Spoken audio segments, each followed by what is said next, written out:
이사야 53장 7절 말씀입니다. 이사야 53장 7절 말씀 같이 봉독하겠습니다. 그가 곤욕을 당하여 괴로울 때에도 그의 입을 열지 아니하였으며 마치 도수장으로 끌려가는 어린 양과 털 깎는 자 앞에서 잠잠한 양같이 그의 입을 열지 아니하였도다. 아멘. 아멘. 오늘은 예수님께서 걸어가신 십자가의 길 두 번째 시간 말씀 묵상합니다. 오늘의 말씀의 제목은 침묵의 삶, 십자가의 길, 침묵의 삶이라는 제목으로 은혜 받기를 원합니다. 오늘 말씀은 예수님께서 제사장 가야바의 뜰에서 또는 빌라도의 법정에서 신문받고 재판받으시는 모습을 담은 장면입니다. 이 말씀을 다시 좀 더 의미를 살려서 읽어보겠습니다. 예수님은 곤욕을 당하여 괴로울 때에도 예수님의 입을 열지 아니하였습니다. 마치 도살장에 끌려가는 어린 양과 털 깎는 자 앞에서 잠잠한 양같이 예수님의 입을 열지 아니하였습니다.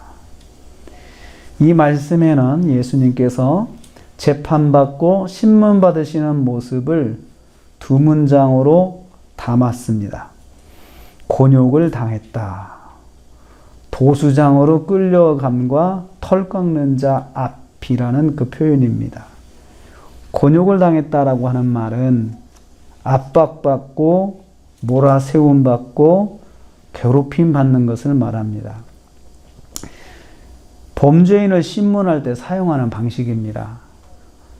죄를 진 사람을 신문할 때 그렇게 압박하면서 몰아세우고 잠도 안 재우고 먹을 것도 안 주고 그렇게 또 집요하게 한 질문 또 하고 그리고 또 모욕적인 말을 해가면서 그렇게 신문할 때 사용하는 방식입니다. 이게 바로 곤욕을 당한다라는 뜻입니다.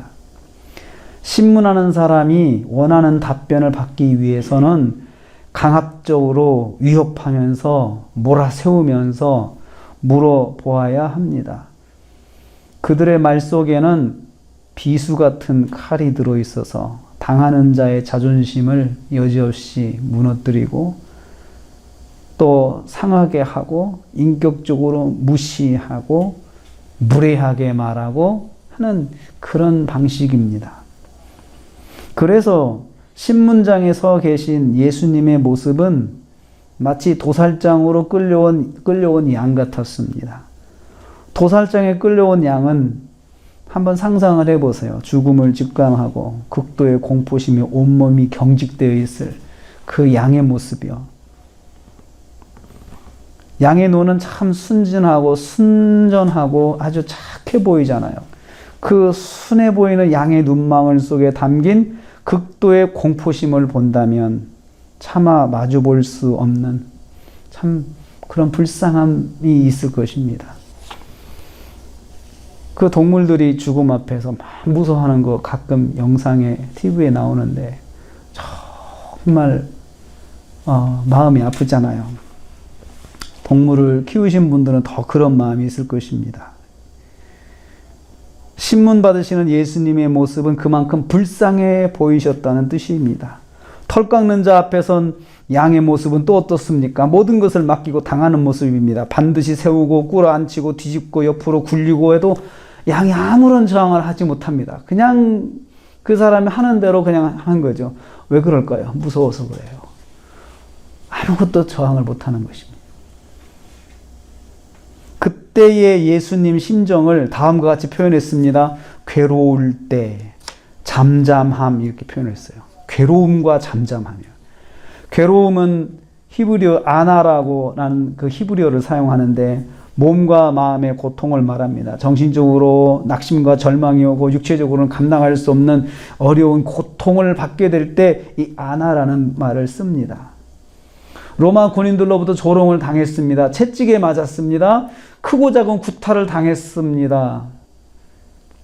이리 굴리고 저리 굴리고 뒤집고 무릎 꿇리고 털 깎는 자 같은 모습으로 예수님께서 로마 병정들에게 그렇게 당하셨습니다. 그럴 때 예수님의 심정을 한마디로 괴로울 때라고 표현했어요. 괴로울 때. 그런 상황에서 주님은 잠잠하셨습니다. 입으로 아무 소리를 내지 않으셨다는 거죠. 이 모습을 오늘 말씀은 2번 반복해서 표현하고 있습니다. 그의 입을 열지 아니하였도다. 그의 입을 열지 아니하였도다. 오늘 말씀이 2번 반복, 이 한 구절에서 2번 반복하는 것을 통해서 이 구절의 강조점이 여기에 있다는 것을 말하고 있습니다. 예수님께서 침묵하셨다는 점을 우리에게 명확하게 전달하고 계세요.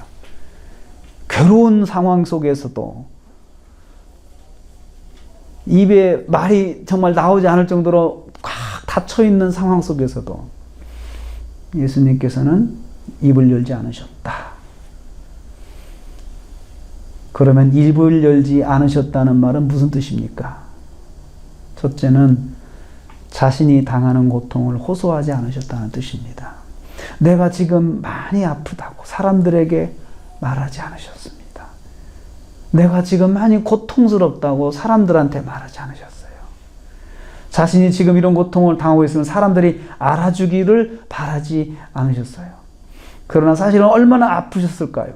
얼마나 무서웠을까요? 한 번 맞은 채찍이 다시 휘둘러질 때 얼마나 끔찍하게 아프셨을까요? 순하신 주님의 얼굴이 일그러지면서 아픔을 참으셨을 텐데 실제는 얼마나 아프셨을까요? 상상이 가지 않습니다. 그렇게 맞아본 경험이 없기 때문입니다.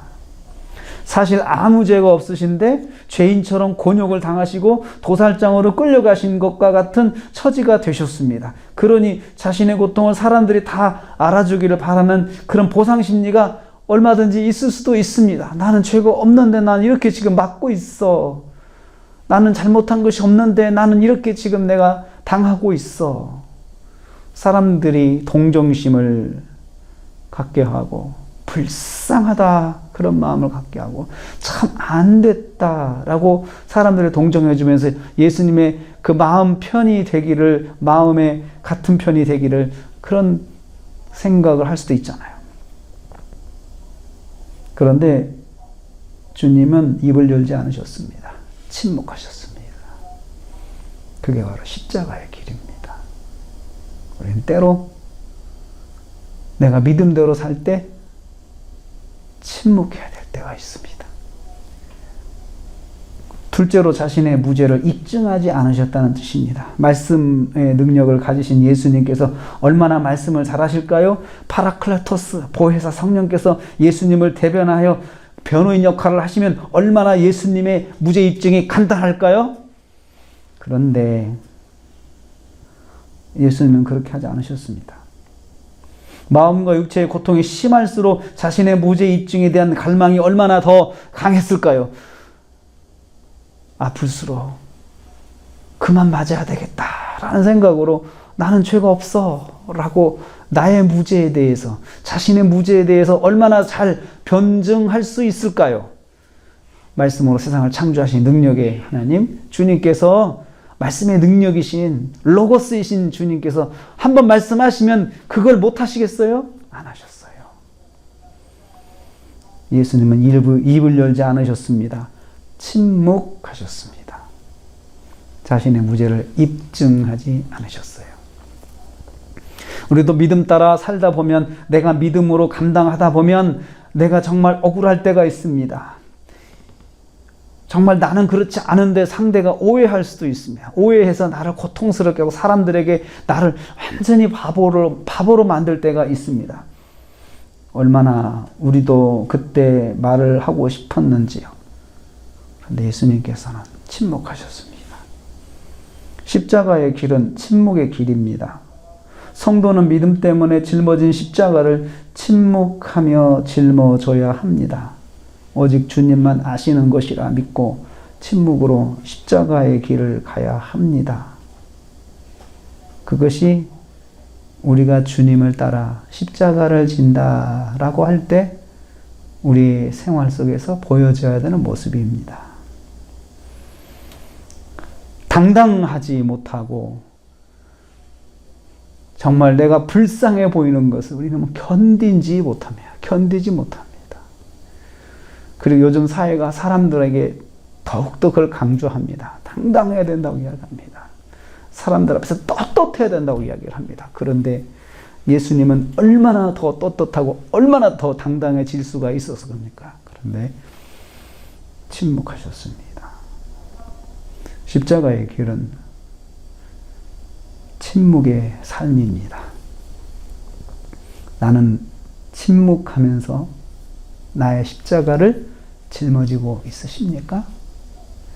한 주간에 오늘 하루 나의 침묵의 십자가의 길을 한번 묵상하시면서 오늘 하루를 사시는 저와 여러분 되시기를 주님의 이름으로 축복합니다. 기도하겠습니다. 주님, 십자가의 길 두 번째 시간, 침묵의 삶이다 말씀하셨습니다. 예수님께서 신문을 당하시고 재판받으실 때에 입을 열지 않으셨다. 고통스럽고 괴로운데도 입을 열지 않으셨다 그랬습니다. 도수산으로 끌려간 어린 양같이 털 깎는 자 앞에선 잠잠한 양같이 입을 열지 않으셨다. 침묵하셨다 하셨습니다. 주님, 십자가의 길은 침묵의 길인 것을 깨닫게 됩니다. 저희들이 주님을 따라가는 믿음 생활하면서 말씀 따라 살아가는 믿음 생활하면서 우리도 침묵의 은혜를 받게 하여 주옵소서. 그래서 우리가 주님을 닮아가는 모습으로 산다는 것이 능력으로 뭔가를 보여주고 본때를 보여주는 것이 아니고 때로는 침묵하면서 입을 열지 않고 사는 것도 우리의 삶인 것을 기억하게 하여 주옵소서. 예수님의 이름으로 기도하옵나이다. 아멘.